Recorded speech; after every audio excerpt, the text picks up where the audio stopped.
There's a version of you that only exists when the jacket is on. You've been protecting him for a long time. The suit does not lie, it just delays the conversation. This is Iron Suits, where strength wears a crown. I am Marwan Killu.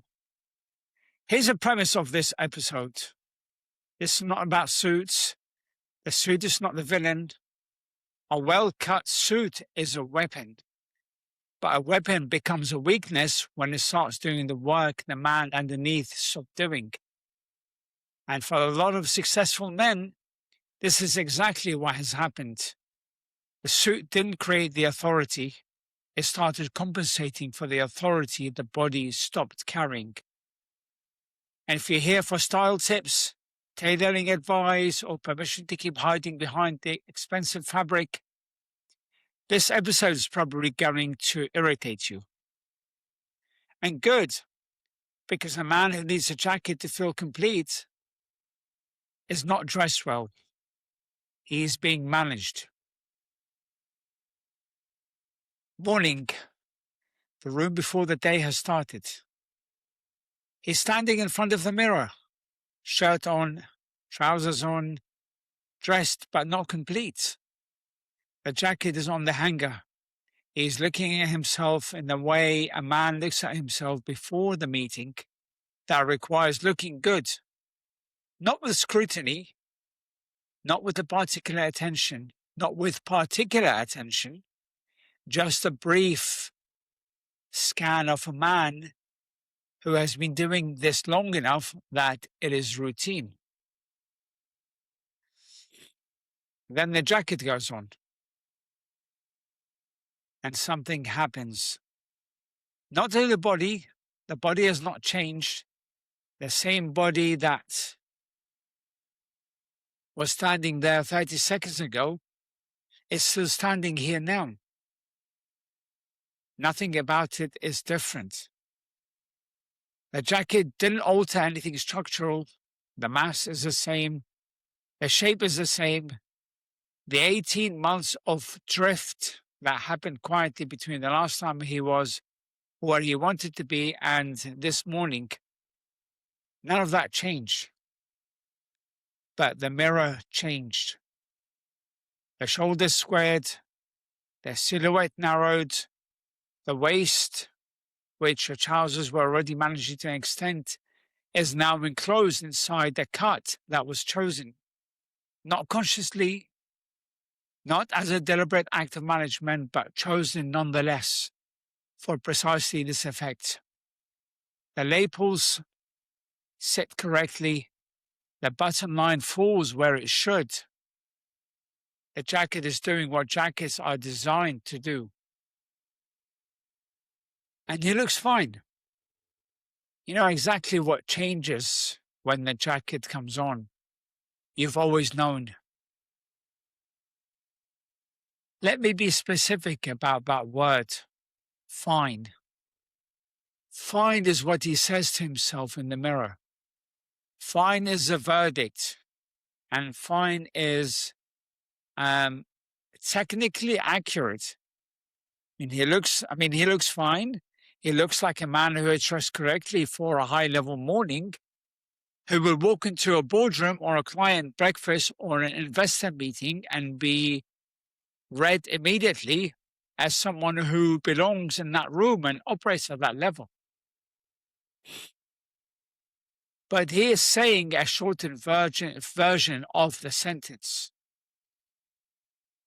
The full sentence is, I look fine with this jacket on, or I look fine with the jacket on. The qualifier has been silent for so long, he no longer hears it. He says, I look fine, and he means it, and the meaning is accurate, and nothing in the statement is technically dishonest. He does look fine with the jacket on. That with is doing a lot of the work. Anything external that gives you confidence without demanding internal congruence eventually becomes a crutch. The suit, the title, the watch, the car, the room, all of it can amplify the man, but none of it can replace him. And when the body underneath no longer matches the authority being projected on the outside, the man doesn't lose confidence all at once.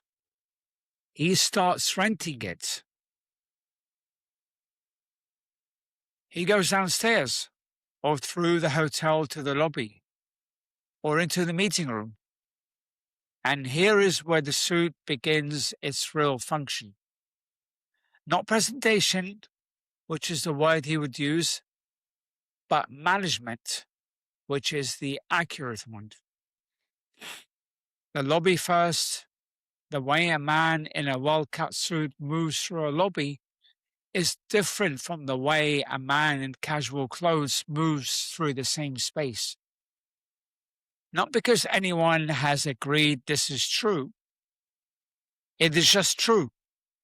The suit sends information before the man has said anything. It communicates precision, investment, the kind of self-presentation that suggests the rest of the operation is run to a similar standard. The room reads the suit first. And he knows this. He's always known this. He learned this early, that arriving correctly dressed was a form of communication, that the jacket was a statement before the handshake, that the first impression was substantially composed of fabric and cut, and the particular authority that a well-fitted dark jacket confers on a man in a professional room. He learned it when it was true in its fullest sense, when the jacket and the body underneath it were telling the same story. When the suit was presenting a version of him that the body was also supporting independently.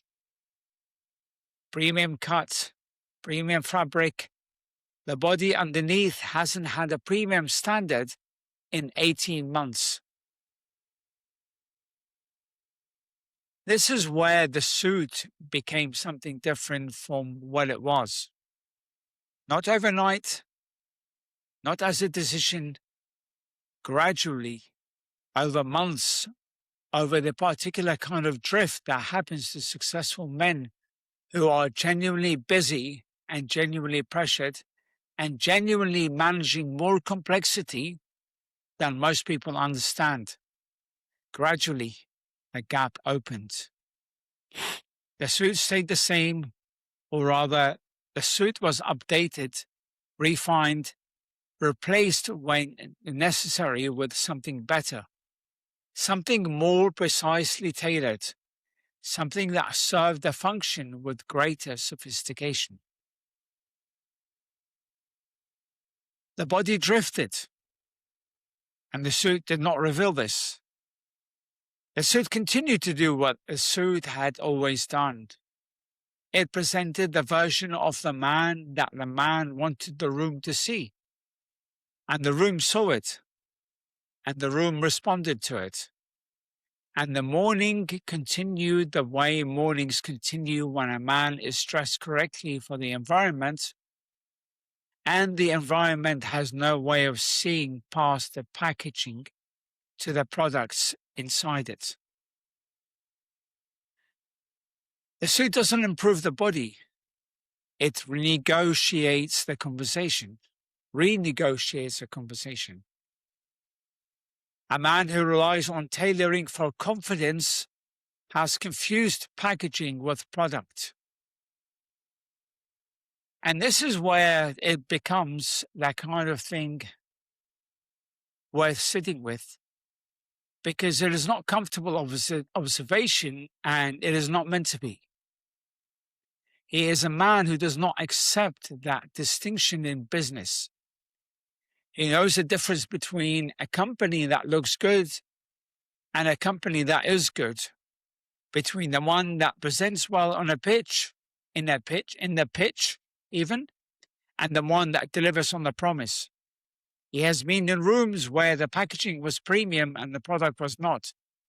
And he reads it, and he read it. And he did not invest, and he was right not to.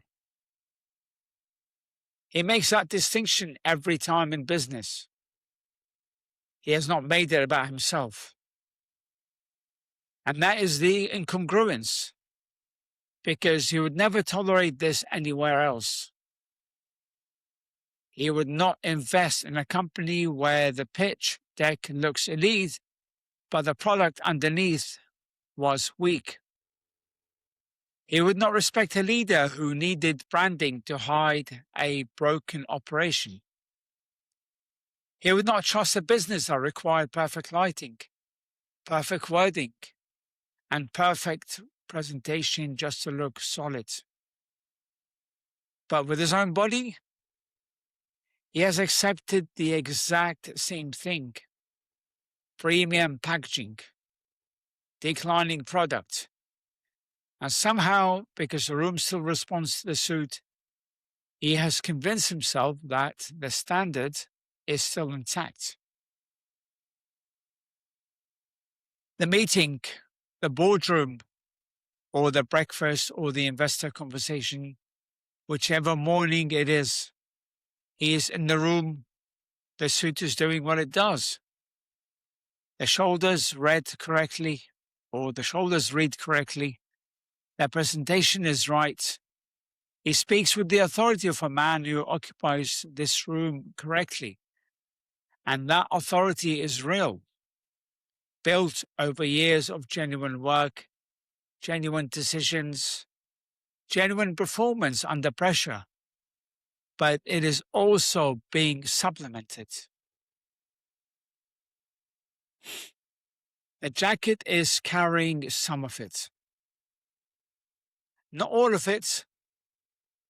He earned most of what is in this room. The reputation, the track record, the relationships, the results, those are his. But the physical presentation of the man, the immediate pre-verbal visual communication that happens before he has said a word, that is being managed by something external. He does not feel this in the room. In the room, he feels like himself. He feels like the version of himself he recognizes from the best years, controlled, precise, the right person in the right environment, making the right impression. He adjusts the jacket in the mirror and decides he looks fine. He means managed. Later, the meeting is over. The morning has concluded the way good mornings conclude. Productively, correctly, with the right outcome or the right direction, or at least the right impression maintained. He is back in the hotel room or the office or wherever the jacket comes off. And he takes it off. He does not stand in front of the mirror when he does this. He has learned over time not to do this, not as a formal decision, just as the natural tendency of a man who knows that the mirror with the jacket off is a different conversation from the mirror with the jacket on. And the jacket off conversation is one he prefers to have briefly and move on from. But he knows. He knows what the jacket was doing. He knows what the mirror said before it went on and what it says now that it has come off. He knows the distance between those two things, and he has known it for some time. And the knowledge is quiet, but it is not absent. The jacket did not build authority. It borrowed it from the version he used to be. The suit has been carrying a man the body stopped proving. This is not about the suit. He should be clear about that. The suit is not the problem. Dressing well is not the problem. The suit is a legitimate professional tool, and the man who dresses well is not doing something wrong. The problem is what the suit has become. It began as presentation, a way of showing up correctly to environments that required correct showing up. At some point, without a formal transition, it became management, a way of maintaining a version of himself that the body was no longer producing without assistance. He is not dressing well. He is being dressed. There's a version of him that exists only inside the jacket. That version is confident, controlled, physically authoritative, the man he has always been in the rooms that matter. He is a real version. He has existed and he has earned what he occupies. But he has become dependent on the jacket. A man who is only impressive when dressed is not intact. He is managed. The suit can do this in the winter. It can do this in the spring. It can do this through every professional environment, every meeting, every morning that requires a jacket to do its work. Summer is a different negotiation. Summer does not take the suit away. He can still wear the suit in the summer, still walk to the boardroom correctly dressed, still have the jacket doing its work in the environments where the jacket is appropriate. Summer does not cancel the professional hiding place. But summer adds environments where the hiding place is not invited.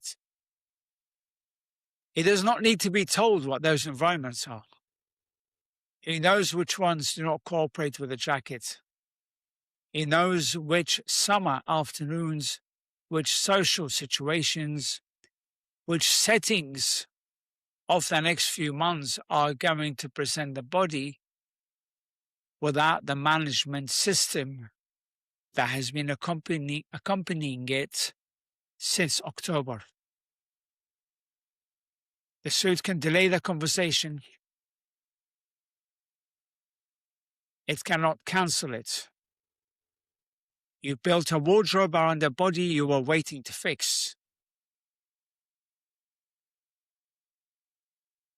This is Iron Suits. I am Marwan Killu. If this landed, share it with another leader whose suit has been doing too much work. Make sure you subscribe to the show, follow me on my socials, and remember this: a jacket can delay the conversation. It cannot carry him forever.